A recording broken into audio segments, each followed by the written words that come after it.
Hey, welcome back everybody. Another Phillies video. We're 1/3 of the way through the 2022 season. So I figured at this 1/3 mark, I would go ahead and give you guys an update. And as you can see on the right-hand side here, things are not going well. We are 25-29, 4 games below 500, 6.5 games out of first behind the Braves. And let's see, where are we in the wild card? We're 6 games out, but about 37 million teams between us and the Diamondbacks for that last wild card spot. Expanded standings do not offer any other hope or any more hope. Minus 32 run differential, +1, so we're actually a win better than our run differential says we should be. We're 5-4 in extra inning games, 8-5 in one-run games. Brutal 6-13 against left-handed pitching, 19-16 against righties. So the left-handed pitching matchups really giving us trouble right now. And just to get into the more specifics, the offense is awful, which is shocking. I mean, not that I thought the offense was going to be like the best in the league, but I thought the pitching was going to be this team's downfall. But we are last in the National League in runs scored. We are second to last in OPS. I mean, we're last in on-base percentage. We're last in extra base hits. We're 14th in base on balls. We're 13th in strikeouts. We're just a miserably bad offense. On the other side of things, we're 4th in runs allowed in the NL. We're 3rd in ERA, 4th in starters ERA, 4th in bullpen ERA. Our defense is decent. We're 4th in zone efficiency, 6th in their zone rating, 6th in defensive efficiency, and 5th in BABIP. A lot of these things were actually even higher earlier in the year. We were 1st in starter ERA for like the first 5 weeks or so of the season. We were 1st in BABIP. Our zone and efficiency were both in the top 3, so that slipped a little bit. We wasted a lot of really good pitching performances early on. So let's get into the specifics here of the players. And let's make sure I don't have any splits on. Yeah, there we go. So, all right. So, sorted by WRC+, Alfonso Rivas in 41 plate appearances is leading our team. He's now our left fielder. I sent Hazley back down because he was not performing. Rivas has come up and played really well since he's been up. You know, I don't hold out a ton of hope for him being a star, but I don't know. Maybe he will be. OSA is way higher on him than my scout. So, I mean, OSA has him as a pretty good hitter. So we'll see. Obviously, the 414 BABIP won't continue, but brought him up to try to mix things up. And, you know, so far he's providing a spark, at least against righties. Bryce Harper's having a nice season. 136 WRC+. He's on pace for 6.1 WAR. He's got 12 homers. He's got 8 doubles. You know, a good season from Bryce so far. Not, you know, I don't think he would win the MVP with this, but he's a very, very good player. Probably would finish in the top 10 in batter WAR and WAR among batters with that 6.1. So he's carrying his weight. Didi started very hot, has cooled off, but still well above average. Bohm is a bit above average with the bat at 105. And then it starts to get bad. JT Realmuto has not been very good. He's been 9% below league average. Segura, 81 WRC+, bad for what we need from him. Adames, you know, a 73 WRC+, but he's doing it with the glove. So, you know, he's put up 4.7 zone rating. He's on pace to put up 2.2 WAR with a bat that's like 27% below league average. So hopefully his bat will get back in line with, you know, maybe last season we'll put up a 90. You know, hopefully he can do that and become closer to like a 3 WAR player for us. But he's getting it done with the glove, so we'll take it. He's here for his glove. You know, Segura, Realmuto, we need more from, but there are other guys we need more from. So Taylor is, again, just our 5th outfielder, here for his glove. Not worried about how he's done this 50 plate appearances. Rhys Hoskins, negative 0.6 WAR, a 64 WRC+.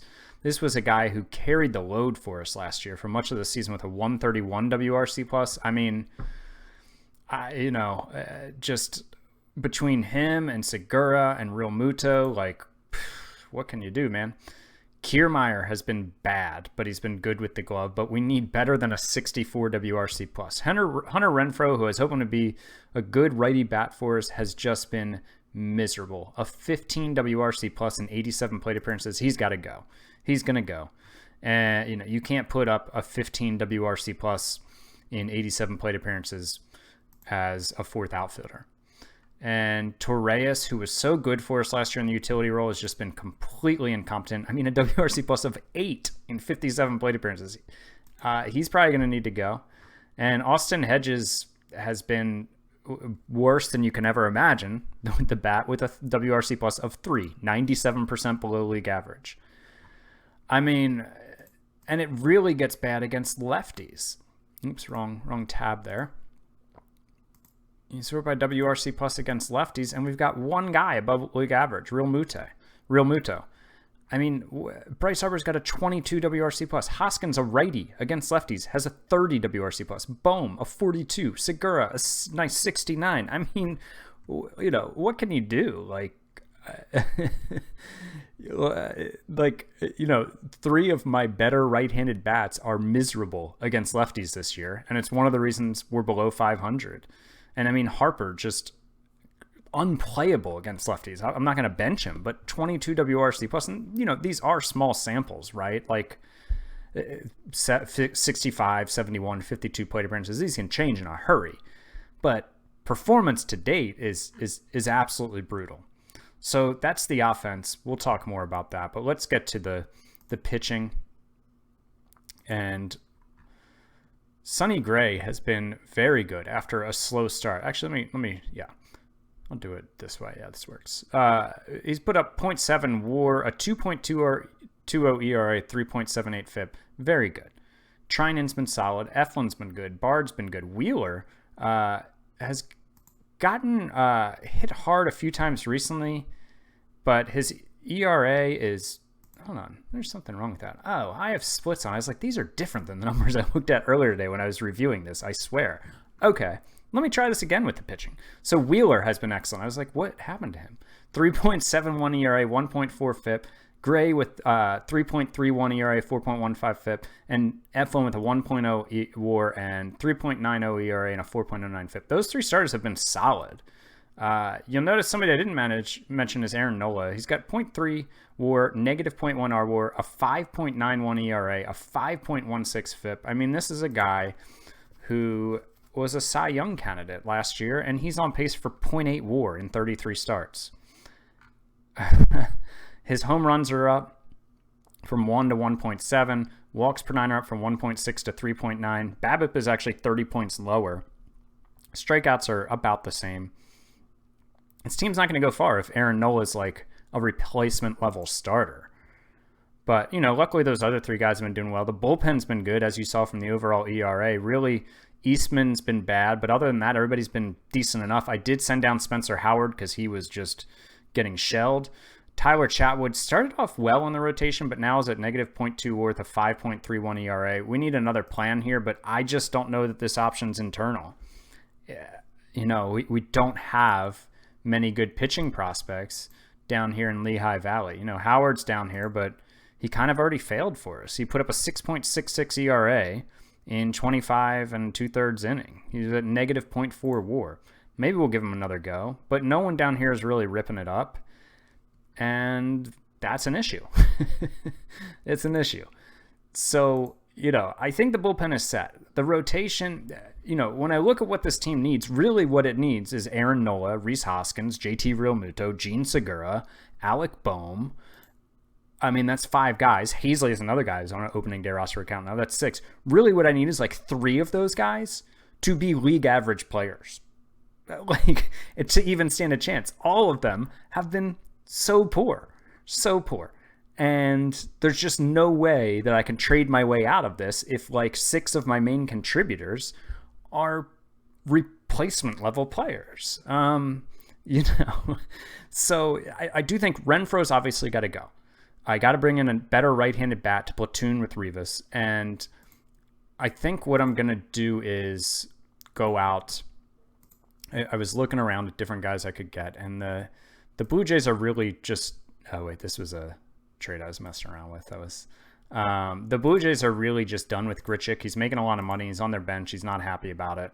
And there was a trade where I could eat Grichuk's deal and Ryu's deal, and they'd give me Austin Martin. But I figured that is not realistic. But they will eat his entire salary and take on, you know, there's not a ton I'm giving up here. There's some older minor league players they're interested in, and there's a younger one who's a potential future starter, but I don't really think he's good enough. Neither does OSA. And this guy, yeah, this guy's a decent catching prospect, and OSA thinks even better of him. I might try to find a way to eat some of the deal and not give up Ricardo Perez. But basically, I think I'm going to bring in Grichuk because, if you look at his stats, like this is versus righties. Let me look at versus all. He hasn't really been too good in a while. He's terrible this year, league average last year. But if you look at him versus lefties, he mashes them. Like, look at this: 167, 192, 141. His career is only a 119 WRC plus. I guess some of these early years are bringing him down, but the last 3 seasons and pretty limited plate appearances, but he's really good against lefties and he's terrible against righties. So that's why he's not playing. But if he can come in and play against lefties in left field, I think him and Rivas might give me a decent platoon if Rivas can continue what he's doing. So that's one change I'm going to make. I've got to figure out a plan to get Chatwood out of there. I just have looked around. I don't have any plan yet, but I've got to replace him. Nola, he's just got to come around. And then the rest of the team, I mean, I can't go out and replace like Bohm, Segura, and Hoskins. I mean, I guess I could if I wanted to make a million trades, but I don't like to do it that way. I like to do some team building, but at some point here, something's got to give. I mean, Gregorius has also cooled off big time since his hot start, but we need some bats. We need some bats to get hot. Harper's really the only one doing it consistently this year, with some help from some other guys here and there. Harper's also 11 for 11 on steals. Nice. And so, yeah, so that's kind of where we're at right now. I think, if we're still in this spot when the trade deadline comes around, it's going to be interesting. Obviously, we're not going full rebuild, but maybe we'll punt on this year and reboot for next year. But I'm really hoping that at least a couple of these guys come around, because really the fact that we're 25 and 29 with so many guys playing so poorly is pretty remarkable. So if we got hot for a couple of weeks, we're right back in it. That's what I'm hoping is going to happen. I'm bringing Grichuk. I'm going to figure out the 5th starter situation, and the rest we just gotta have guys play like they're capable of. So anyways, that's all for here. If there are other upgrades you guys are seeing, feel free to let me know. But for now, I think I'm just going to try to ride it out with the guys I have, because they're much better than the way they've played, and go from there. And we'll hopefully have a more positive update for you next time, Philly. Man, this team's probably getting booed off the field in Philly. But thanks for watching, and talk to you guys next time.